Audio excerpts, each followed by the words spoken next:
We went to Old Trafford, where it used to be the fucking bogey ground for us, and we never play well there. Let's just say that. We never play well there. But then there's also a stat that under Arteta, the last, I think it's 5 times. Oh, it's 5 out of 6 times we beat United. That never happened under Amorim. Nah, 2 seconds. Right, I'm debunking this. They finished 15th last year. Absolutely. Brilliant.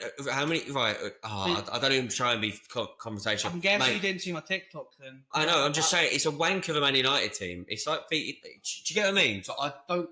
So it's like, oh, we never beat Blackburn in 92, 93. No, you wouldn't have because they won the league. So I get that beating them previously. When they finished below us, I don't see that as much of an achievement. But this game, I think the problem for me is that you signposted to everyone is that you're willing to sit back, have a 1-0 goal off a set piece. When's it going to change? They haven't signposted it if they've been doing it for years. I was going to say, when's it going to change? What I mean is, like, I don't see I can't remember a point in that game where I watched it and thought you were going to score from open play either, was the problem. I do. In the first 10 minutes, when we were actually playing in and out football, and then it was actually good. And then Gyökeres decided to get yeeted by De Ligt every time he got near the ball. I think De Ligt done a really good job on Gyökeres, actually. I also like that Gyökeres just didn't take the shit and absolute body De Ligt. No, I'm just saying. It was a good I think De Ligt done a lot what Arsenal set about to praise for. He gave him a lot of bruising, a lot of touch tight, a lot of throwing around. He done what he needed to. Yeah, no, absolutely. Let's be honest. Focus. He came for Lisbon. He played for Coventry. He's not got the physicality. I think the first interaction I had, I think he took it light, and he was like, "Oh, right, okay." It was a contest. It was definitely between the two, and they were both going at it. But I agree. I think Saka was definitely quiet. Awful. He was absolute. He just got shut up on that side. Thing, didn't you? Every single time. He didn't even get double man mark. That's the problem. No, it was Dorgu. Yeah, I'll rate him. And Dorgu literally he made Saka look absolute before the game. I didn't before the game. He's a player, isn't he? He goes in for a fucking challenge, though. I think he had a good game. Yeah, but he also against one of the best right wingers in the world. He couldn't world class. He also had a poor season last season. I'm just saying, but he had a good game against a world class right winger. World class. But you can't change your mind depending on whether it's Man United or not. Can somebody clip this and go back to when I said he was world class? So you don't think he's world class? There's Arsenal fans say he's world class. No, I don't think I've said that. Oh, right, I think he's world class. If you can clip that, it's fine. No, I'm not clipping. He's went missing over a year. It's not a got you. I think he's one of the top 5. He's went missing. He was injured for 3.5 months of that. He is definitely one of the best. Was he at the game yesterday or? No, I'm not. No, but also hang about though. That's fine and that's brilliant. But where was your £100 million Declan Rice? Where the only person I thought that actually turned up, I was going to say is just really worrying. It's a new season. Erdegaard still looks slow to get a touch of it. Their number 6 done more line breaking passes than anyone else. Yeah, I actually think he had a really good game. The only thing I think he will struggle with, and I think it was evident in the old 90 minutes, physically he will struggle. He was getting pushed about like a fucking ragdoll, I think, at times. I think genuinely the biggest problem with that game as a whole is United look. Like, I know it's the first game of the season, so I don't want to jump too quickly, but then with the way they played, that considering you guys finished second and you challenged for the title, and they finished below us, and they would you start Madueke? Yes, over Martinelli. Yeah. But if we had another left winger, no. Yeah. For me, Madueke is the backup to Saka. We need to go out and get a left winger. You know he's not been bought for that though.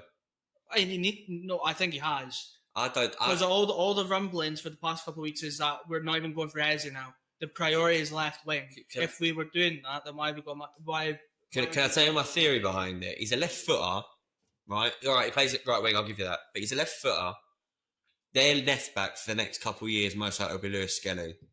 Lewis Skelly has almost only solely been an inverted fullback. If your left winger goes wide, your inverted fullback has more space. Actually, it's very Ange-wise of playing. I just see it happening. I just see Madueke being an option for that. I don't think he can play on the right. He can play on the right, obviously. But you're never dropping Saka. Right. But you're not dropping Saka. No, but we're not. That's not what he's for. It is for squad depth. I have been crying out for squad depth for fucking since Wenger left. 55 million on 20 minutes worth of play. Don't give a fuck. Really? I genuinely don't give a fuck at this point. Pay what the fuck you need to, because if we had squad depth when we were 20 plus points in front of City, we would have won the league. Can we also just didn't? Can we just appreciate how awkward this Man United front three of Mason Mount made Gabriel and Saliba look? Yeah, Very awkward. Do you know I what? thought at times. I'd have to give Mount praise because he was actual class. Yeah. For the game. And I can't actually slate the boy. That's the best I've seen him play since he got Player of the Year at Chelsea. Yeah, and it's do you know what? For the injury spells he's had and for the poor form he's had since coming back from some of the injuries, actually just good to see. From an England standpoint, for me, it's good to see that he's also for left. Yeah. Saliba though, last season I was very critical of him. I was like, he doesn't seem to be going 100%, 10 out of 10 every game. I think it was Cunha. Cunha's 1-on-1 and Saliba is fucking tanked so quickly and so he wanted to get there. He wanted to win that ball and he rushed Cunha to that shot and it went straight to David Raya. Saliba, on the other hand, though, almost cost us the win. Yes, yeah. That's a penalty. It's a pen. Every time. He's went through the man. Would it Mike Dean? From behind. It's okay if it's foot-to-foot contact if he gets the ball. The PGOL need to get their mascots in line as well, by the way, because Mike Dean says that. I heard Dermot Gallagher this morning turn around and went, well, at the end of the day, if the referee gives it VAR and ain't overturning it, we're like, well, it's a foul then, isn't it? Yeah, and he went, it doesn't quite hit the threshold. What? No, it ain't a threshold. Can we not have this threshold? No. Can we just have, right, I look at something and I go, that's not a foul. And then you turn around and you go, no, Jay, I'd have a look at that again. That's a foul. And then you go, can you go to the screen, please? Yeah. Okay, I'll go to the screen. Oh, It should okay, maybe it is a foul then. It should be a 50-50, not a spectrum of three. Like a picture check, I'm not innit? sure, but it might be, but it might not be. No, it's either it is or it ain't. There's no in between. I did like the fact, actually, that the ref called all the close conduct for keepers with his new 8-second rule thing. I thought that was quite good during that game. There was yellows for time wasting. It was nice, actually. But Cunha looks dangerous as he took on three defenders and went through all three of them. That front three, the only worry is they had a lot of chances and they didn't score. Sesko looked decent when he came on. I will say that. Sesko, Yes, he had 2 shots. That back heel as well in the midfield. Yeah, filthy. And Didn't even look. No. It's never happened. They've been there a week. Yeah, Mad. Now I mentioned Sesko, I am going to mention Gyökeres because I've already seen that there's already fucking haters on Gyökeres go, oh, he was in the box, he tackled himself. You know what? Yeah, he did. But for the large majority of the game, where was his service? He had fuck all to him, and when he did, the leg was on his back. Yeah. He couldn't run. Well, and the only time he did have one ball over the top, he got into the box. Well, it tells you, doesn't it? Literally, that's what I'm saying to you. If your number 6 has more line-breaking passes than your 8 and your 10, there's a bit of a problem. I also have a fucking issue. Saka's missing. I mean, what did Martinelli do in the 50 minutes he was on? Fuck me. Pish. I also have an issue. Saka had the ball on the wing, Odegaard, and I think Rice are in the box. And I'm thinking, cross it in, Gyökeres header, you'll get on target surely. He went in the box. No. Where the fuck was he? He was literally halfway between the halfway line and the goal. Where the I'm going to say that if you made that run 25 minutes and no one's caught it, you probably finally just turned around and went, well, I ain't gonna fucking cut me anyway, is it? I'm not saying that's the right mentality to have, No. but you can understand it. But if he's had get the service, and what am I fucking doing here then? I might as well sit back, come back. I remember Lukaku doing it when he had a joker at Man United. He kept on dropping it, trying to get the ball. It's not the right thing to do, but you can understand it. Yeah, well, he no, just wants to get a touch. He's hungry for a shot. So I get it, and I get what you're saying. If Saka's made the run, I think the biggest problem is because there was very little to come out of open play.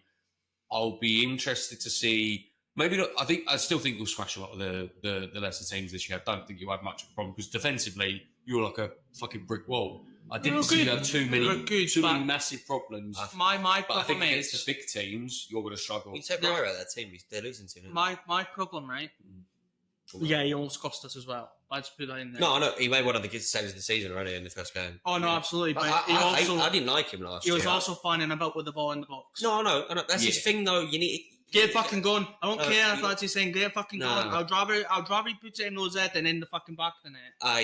You can't have it both ways though, because they want to play like that. This is what I'm on about with that. No, but this is where Arteta needs to fucking adapt. The first couple of seasons, he was smashing teams 4 or 5 goals in a game. We then lost to Liverpool when Zinchenko got fucking pegged. Class, brilliant. I love that game. He has PTSD still of dropping leads. Oh, but you're going to drop. We almost did with United. You're going to drop leads if you're sitting back at a ropey 1-0. 2-0, 3-0. Do it. I don't have a problem with it then. Is it a sign of insanity that it's another year on, he's signed a striker and he's not changed the way he plays? Or is it the other side where, all joke aside, he's challenged 3 times in 3 years? Maybe he's thinking, maybe we don't change the way we play and we nick... I mean, let's be serious. I don't know how many points there were by the end of it after back behind Liverpool. So it's 12. Yeah, Eucharist could get him 12 points, I reckon. Wenger, as you say, a good goalkeeper will get you 10. Yeah. I reckon if you get a striker that's 20 odd goals a season, get you 12 points. But the biggest problem is, you hit the nail on the head, is if he doesn't get the service and he doesn't change the way he's playing, if that's not going to happen. Well, I've seen them play 2 of their pre-season games and it hasn't changed. We have not even discussed one of the main talking points of the game. Go on. The goal. I'm not going to say my opinion. Was it a foul? What? See, the problem is, right, for me, I thought it was at first, and now that I've watched it back, no, because I think the keeper needs to do better. So it's not? No. It is. It's okay.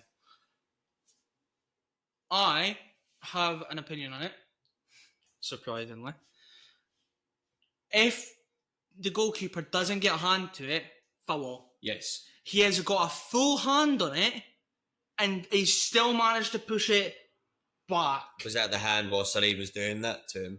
Is also that Mason. This is another thing. Everyone said Mason Mount he's getting his shout grab. He's also holding on to Saliba, pushing him into the keeper. See, what one is it? I have an opinion on it because unfortunately the PGMOL before the first game week have come out. So I'm setting my standard on the standard they've come out and said they're going to think keep. Is they've literally said they were looking at the physicality and the goalkeepers this year. And in the first game of the season, probably the biggest fixture in the game week, a centre back is pushing himself into a goalkeeper. It ain't a lot. I'm not saying it is a lot, but you look at the still of when he's got his actual hand to it. Saliba's got his arm around his neck, and also as well, people go and mount. Pushing it. No, Bain did. He's not got around his neck. And he literally has. He's got it there. He's not. He's got it in his elbow. His hand is on the elbow. And you turn around, right? And if you actually watch the back camera, because there's a really good angle for it from Sky. Saliba pushes Mount a good 3 yards forward. It's a complete mismatch. It is naivety at its finest. Because I said this to you when we were watching it. You go for it, and if you fall over, the referee gives you a anyway. Yeah, but what I'm saying is, the PGML said they were going to actively look at that. Why haven't they then? My problem is, see, when Arsenal, you doing it really bad with Ben White, that was a foul, 9 on every time, and you got away with it like murder. That time was nowhere near as bad as that is the problem. The keeper got hand to it. No. If he gets a fist to it, the ball isn't getting anywhere near Carl isn't the problem for me. He isn't. For me, he's not backing up enough into him as bad as Ben White was doing it. No, I don't feel when you were doing that a season ago, 2 seasons ago, where Ben White was basically chucking his arse into the keeper's crotch and just knocking him backwards. I thought that should have been called a lot more often. If that's against Arsenal or West Ham, both of you are changing your minds. I'm not saying you buy it, so I'm just thinking you change. I don't because the keeper's got a hand to it. He should have done better. What I mean, I don't understand this absolute pish of being told at the start. What PJML said they were going to rough up on that and the time wasting. The time wasting, I'm pretty. Yeah, I think last year 5 yellow cards for it because they were clearly time wasting. Roy Keane is right, and it goes into. I'm not saying he should be stronger. That's what I said to you. I think it's naive. He needs to be. The goalkeeper needs to command his box. Yep, he needs to fucking. He's got a hand to it. That's where I agree with you, though. If he throws himself at the ball, it gets it, and then Saliba does what he done. That's a foul. Because you throw yourself over Saliba, right, or try as much as possible, and you fall onto the ground. The referee going, "Fuck that! Must have been a foul." Yeah. It's the fact that he's just gone up. All right, he has pushed it. No, but you need to acknowledge the fact as well that PGMO said they were looking at this. It's not. It's VAR. No, but the thing is, right. It did get looked at. It did get looked, and it's because Brian Deere got VAR ain't following their own rules. This is what I'm saying. Right, I'm not minding at Arsenal. I'd take it. If I'm West Ham, fuck that. I ain't phase. He's a 6'5" fella. Get over him then. Right? I'm taking from the point. It's not devil's advocate. I just don't understand. We're paying these boys 120 grand a year to referee a game, and they can't enforce the own rules that they're putting in. Because the goalkeeper was soft there. No, bollocks. Saliba's barely touched him, if and he's the- managed to get fucking floppy No, wrist so on if the the, ball. if the rule is that there should be no backing into the keeper, like if that is what the PGMOL have come out, then I agree with you. He's Then moved it should be man clear 3 cut. yards forward, and he's got his arm like that over Yeah. him. So if then- it's clear cut that there should be no contact like that on the keeper at all, then you're right. The ref should be calling that. Then all set piece corner goals are never going to happen again. That's just bollocks. 'Cause 3 years the- ago, this wasn't a thing. The goal, no, it always was a thing. There No, was always somebody standing on the keeper. No. There was never Standing on the keeper and backing into the keeper. Yeah. are two no, different but there was things. never always somebody marking the person on the keeper because the keeper can just. No, but the Under the biggest ball. problem now is though you've got this precedent of we'll just manhandle the keeper, then it will go into the box, which is why now centre backs go down in every corner when they're defending a corner. You lot do it, we do it. Yeah, But do. Suchek goes down almost every. We actually brought this out, by the way. This is what makes it laugh. We might about Ben White. I think we started it. Yeah, Under Moyes. No, Antonio and Suchek. Antonio literally just used to sit next to the keeper. And Arteta's I said this, he's a mastermind because he knew it wasn't going to get called. Don't use Ben White. Yeah. Ben White's the face of it. Yeah. You use someone that it's like the Harry Kane. Saliba's untouchable. How many times does he get a yellow card when he should get one? He never does. The last It's like thing Linton. I am going to say on this topic is if you give that as a foul, even though the keeper's got a hand to it, you're giving an excuse to every keeper to just be soft. You are anyway. Yeah. You already have No, done. you're not. Yeah, you already have done. No, you're not. No, you've because created the problem No, though, because no. now every keeper is going to absolutely chuck Yeah, himself. that's- that's what I'm asking for. They But- need to do that. They can't just go, No, But- oh, it's a you put the 50-50. keeper in safety issues there as well, asking that. But not- No, he doesn't it? But not if the rule is if the rule now is any backing up should be instantly called as a foul, right? If that has that been If the keeper doesn't get a hand to it, it's a foul. You just have to He laugh, did though. get a hand to it, so it's not a foul. It's as simple That's as not. that. That's not the rule. no. That's simple. It's The rule is not if he gets should handed the to, it's keeper fine. should the keeper done better? Yeah, Yes. that's what I He said got, to he you. got a whole hand to it. Well, So you how get was hand- that- no, he he got did. like, I think he got 2 feet. I I get what you mean, I though. need to go in. I get your argument. But Because if the fact that's a fist, the ball's bouncing off. But It's because it's a palm. It's literally Do you know the problem, didn't you? slapped off it. See if he kicks it and Saliba backs into him and he fucking ragdolls Saliba to Pem. Yeah. This goalkeepers are horrendously overprotected But in penalised. like a because referees are safety checking them. Yeah. Because goalkeepers are the only people that go head first at this stuff. Look at Fabianski a couple of years back when he got booted in the face. Cudicini, Yeah, and you just look at it and they're protected for a reason because they get balls flung at them. You're not allowed to rag players anymore as a goalkeeper. So what are they meant to do? Yeah. But the problem is they've been penalised for quite a few things, haven't they? That's But something you completely summarise the new PGMOL rules, right? They're meant to stop the roughing up of the keepers. They didn't. They're meant to stop if this 8 second in a corner. They let Chabath hold it for almost 13 seconds in the Spurs different. It's game, nearly double. which is almost fucking double. And then they penalised him, and they did give him a caution before they penalised him. They were going to penalise him, and then that and then the time waste one, the key. Yeah. They do. Do you know what though? Just be consistent. I do agree they should cover all their rules. And that right? fucking Palace Chelsea one with that free kick. Oh my god! Talking about a red herring of a rule. Jesus, I mean, Guy has lamped him the other It way. is a foul. No, I mean, it wasn't just for the foul, but it's a foul. yeah, no, it's a foul. Caicedo's been rugby tapped. But they're using that sort of abstract fucking I was- prehistoric rule it was that no a- one else knows. Oh, But this is the thing, right? don't hurt Chelsea. They can't. Yeah, They can't be more. Back in Then, 1962. They can't be closer than a metre to the wall. We watched West Ham Sunderland, and you had the wall and the players right in front of it. Yeah. What the fuck's the They difference? can't with be that? in the same line as the wall. Why is that, bro? No, That no, makes it's no what I that said makes to no you. difference. It's total red They're herring. within the vicinity of the wall. I'm Mate, not- yeah, I think this is going to be a There's similar nothing topic screaming this season. every single is week. that every week we're going to be sitting here going. We'll have a what- segment called Cunt of the Week, and Yeah. I guarantee you it'll be VAR. Yeah, Right, maybe just got a video. yeah. Just I think every week now I don't think that's the topic that we've ever actually changed in the years that we've done this now. I'm going to sum up the Arsenal United one very quickly. United deserved the win. Yeah. We were lucky to get the win. Yeah. But we'll take the fucking points because we need to, if we want to win the title, we need to win the games we shouldn't win. Zubamendi looked good. You should have won each United though. Before the game, Before the game should have. Yeah, Right, absolutely. Zubimendi looked good. I think he can only get stronger. He didn't look good, mate. I think he looked. I don't rate. I haven't rated him, so I don't understand the hype. But I genuinely think I've been rating annoying actually. 'Cause I was actually quite impressed by him. I've been riding on his coattails for years. I love that Rice getting subbed off for Reno though. Um, That's a shame.